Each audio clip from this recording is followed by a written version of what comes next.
Anakin here again. Today I'm doing my top 10 non-legendary Pokemon. So let's begin. At number 10 is Venusaur. When I played the remakes of Red and Green, so basically Leaf Green, I decided to use Bulbasaur right towards the beginning. And Flora, which was the name of my Bulbasaur, was a good member of my team. And another reason why Bulbasaur is at number 10 is that it only has 4 weaknesses, which is Psychic, Ice, Flying and Fire. But you can exclude Fire because Venusaur can now learn Earthquake. And that's it really for that one. At number 9 is Lucario. So when I was playing my Diamond, Pearl and Platinum, basically Diamond and Pearl at the beginning, I battled Merlin, I think, yeah, Merlin.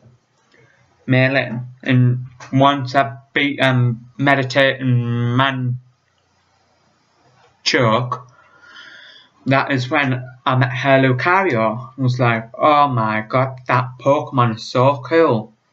And then when I helped, I can't remember his name, but it's after you beat Byron in the not Cinnabar, I can't remember the name of the gym, but after you beat him, you go and help him, this other guy, beat Team Galactic, and at the end he gives you an egg which hatches into Riolu. So I was really happy with Riolu and then evolving into Lucario. And Lucario only has 3 weaknesses, and that's Fighting, Fire and Ground. But I really exclude Fire and Fighting because Lucario can learn Aerial Ace and Bone Rush, so the only really problem it has is Ground types.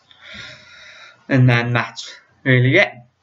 Number 8 is another one of my favourite from Sinnoh, because that's the region I started my Pokemon adventures in, is Staraptor. Staraptor was really cool, starting even from a Starly all the way up to Staravia and then to Staraptor. So I started with a Starly for my first ever Pokemon I caught, and then it eventually evolved into Staravia and helped me win it through the next 2 gyms of Gardenia and Merlin. Anyway, and then it evolved into Staraptor, and it learned one of my most favourite moves, Close Combat. And that helped to get rid of 2 of its 3 weaknesses, because it learned a Fighting type move which got rid of both Rock and Ice. So that means Staraptor was only weak against Electric. Sorry I keep looking at the side, but it's because I've got everything written down on a piece of paper. Right, number 7 is Meowstic. You're probably thinking, why is a Gen 6 Pokemon on top of both Venusaur, Lucario and Staraptor? But it's only recently I've decided to replay Gen 6 X and Y again.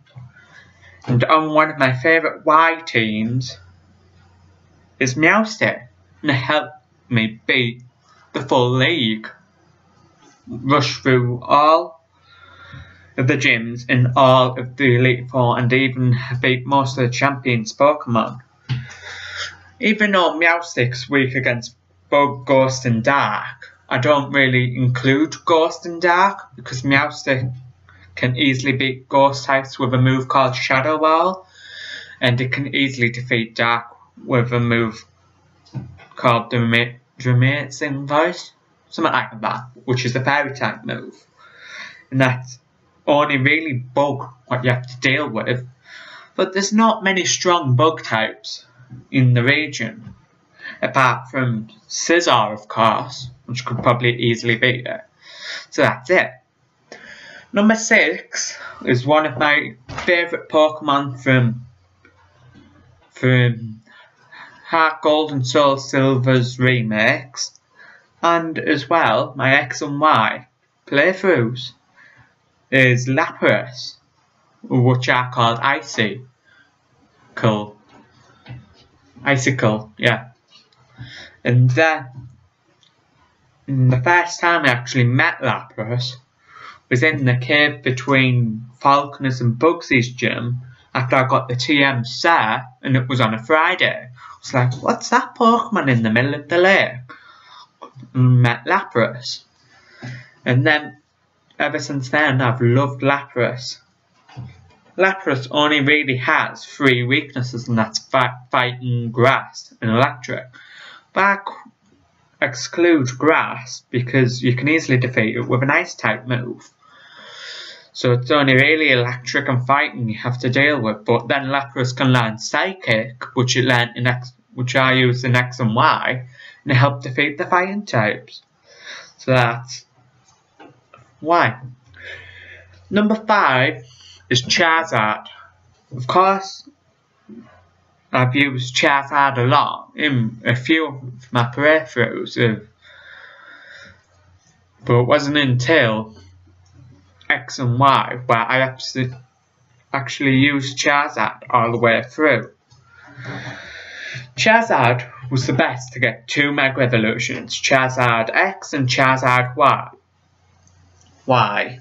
So it means that it's a lot of people's favourite Pokemon to choose, especially with the Charizard X. And it only has 3 weaknesses, and it's Rock, Water and Electric. But I can exclude Rock and Water if you use Charizard Y and has the move Solar Beam, because it has the ability Drought, which then makes it quicker to use Solar Beam, which gets rid of the Water and Rock Pokemon, and you just have to deal with electric types. But Charizard can learn Earthquake and X and Y, so really it's not really much of a threat to Charizard. And that's really it I can say about that. And number 4, it's Togekiss. Togekiss I met in Pokemon Platinum, before Pokemon Platinum in the animes. It was like thinking, when Dawn received it off this girl who looked similar to her, I thought, oh my god, that's a cool Pokemon. And then when I started playing through Pokemon Platinum, and I got the Togepi egg off Cynthia, that's when I thought, I'd raise that up. And then it eventually Togepi evolved into Togetic. And then I found a shiny stone and evolved into a Togekiss. I was like, used it through all my playthroughs of Diamond and Pearl and Platinum. Well, Platinum really, sorry, I didn't mean to say Diamond and Pearl. And it all used to have 4 weaknesses, which was Rock, Steel, Electric and Ice. But then, when the release of X and Y came out, it got the Fairy type as well. So then it was weak against Poison. But I feel like the only threat that has to Togekiss is Electric. Because Poison, and it depends on the Poison type, really. No. The Poison types can be took out by Psychic, which Togekiss can learn. And Rock, Steel and Ice can be took out by Togekiss's Aura Sphere. And that's it for that one. My number 3 Pokemon is another Kalos Pokemon. You're thinking, oh god, another Gen 6, what is your deal with it? Well, it's Goodra. Goodra I first met as a Goomy in Pokemon X and Y. And then, eventually, I evolved into Sliggoo. And then, one day, I think it was between my 8th badge and the Kalos League, I was leveling up Sliggoo in a rainstorm. And it leveled up, of course, as they do, and it evolved into Goodra. And then, ever since then, Goodra's been one of my favourite Pokemon ever. And it only has 3 weaknesses, which is Ice, Dragon and Fairy. Ice and Dragon I don't really include because Gudra can learn Focus Blast and Flamethrower to take out any Ice type. And it can learn Dragon type moves anyway to take out of the Dragon types. So its only real threat is Fairy. And that's basically it. My number 2 Pokemon is another Gen 6 Pokemon. And I know it may sound a bit weird over a few of the others, but it's Sylveon.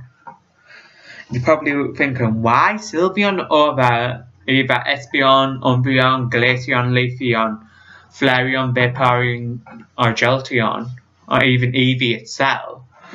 But when I caught an Eevee in X and Y, it was a girl one, and I caught it, and then it evolved into Sylveon over a lot of hard work and friendship.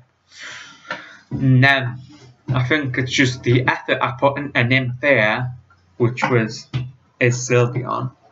It's the name of my Sylveon in the game. Made me fall in love with it in the end. And basically, that's it for number 2. And finally, my top 1, which has been in, if you watch my other video, you should probably already know, is Piplup. You're all thinking, why would Piplup be over all the other top Pokemon? But to be honest, Piplup was my first ever Pokemon, like I said. It means as much to me as Staraptor does. And I just love Piplup and Staraptor. Piplup only has 2 weaknesses, that's Electric and Grass. But I exclude Grass because Piplup can learn Ice Beam and Peck, or Drill Peck when it gets high enough levels. So it can easily take out Grass. And that's basically it for this video. I'd like to hear your comments and opinions on your top 10 Pokemon. And if you can leave a like and comments, I'd love it. Thanks. Bye.